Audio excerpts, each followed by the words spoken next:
یوسفزئی کا خطاب بہت بڑی بات ہے. آج 16ویں سالگرہ تھی ملالہ یوسفزئی کی. سیٹھی صاحب, your first impression Malala Yousafzai in the United Nations General Assembly addressing, لوگ سن رہے ہیں.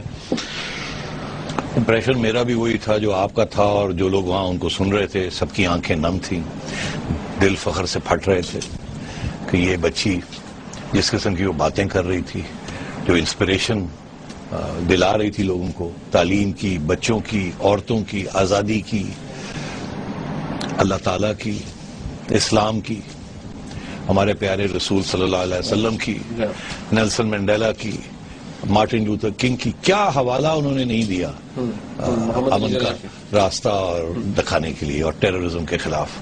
یہاں تک کہ انہوں نے کہا کہ جس طالب نے مجھے گولی ماری, اگر آپ میرے ہاتھ میں پستول بھی دے دے اور میرے سامنے کھڑا ہو تو میں کبھی نہیں انتقام لے سکتی, نہ لینا چاہیے. تو یہ صرف اس کی آواز نہیں تھی, یہ ساری ہیومینٹی کی آواز تھی.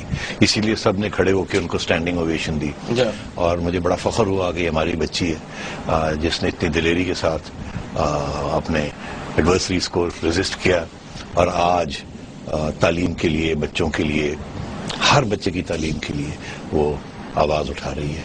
بہت فخر ہوا کہ یہ پاکستان کی بچی, pride of Pakistan. Particularly the fact کہ آج انہوں نے بتایا بھی کہ ملالہ نے جو شال اوڑی ہوئی تھی وہ محترمہ بینظیر بھٹو شہید کی تھی. یہاں میرا خیال ہے انہوں نے اسپیچ ہی یہاں سے شروع کی, کیونکہ محترمہ شہید نے یہ شال دی تھی ان کو, اور یہ شال جو تھی انہوں نے اوڑی ہوئی تھی, اور انہوں نے اپنی تقریر شروع اس سے کی کہ میں نے محترمہ کی شال اوڑی ہوئی.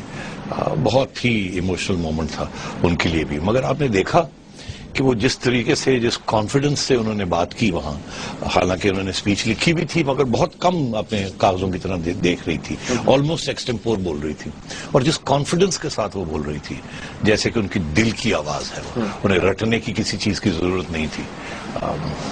بہت ہی زبردست مومنٹ تھا ہمارے لیے. ڈیفینیٹلی پاکستان کے لیے بڑا زبردست مومنٹ تھا کہ کوئی اس عمر کا بچہ اگر اس جگہ پر جائے, پرٹیکولرلی جس طرح کی قربانی اور جس طرح کی ایگنی سے وہ گزری ہیں پچھلے 9 مہینوں میں اگر دیکھا جائے تو. ناظرین,